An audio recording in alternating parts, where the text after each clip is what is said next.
ভাইরে ভাই, জীবনে না জানি আমাকে কি, কি করতে হবে আর কোথায়, কোথায় উঠতে হবে আমি বুঝে উঠতে পারছি না।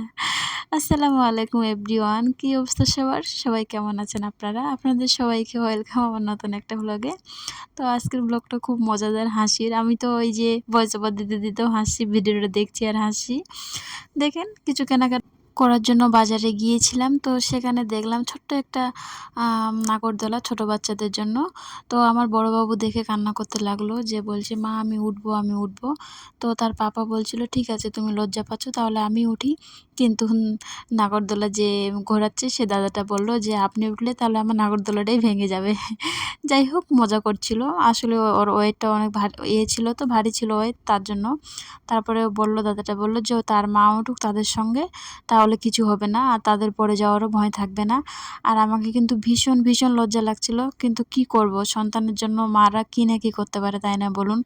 বাচ্চারা কান্না করছে তাই আমি আর নিজেকে আটকাতে পারলাম না। তাই ওদের সঙ্গে আমি উঠে পড়লাম। তো আমরা কিন্তু খুব আনন্দ করেছিলাম ওই সময়টাতে। আর আমার হাসব্যান্ডটা বলল যে, "তুমি ওঠো, লজ্জা পাও না, আমি তো আছি।" আর ওই ভিডিওটা করে দিয়েছি এমনভাবে, একটু দূর থেকে করতে হতো, বাট ও একদম কাছ থেকে করেছে তাই ভালোভাবে দেখা যাচ্ছিল না। পরে বাড়িতে এসে ওকে আমি বললাম যে, "এটা তোমার ভিডিও করা হয়েছে?"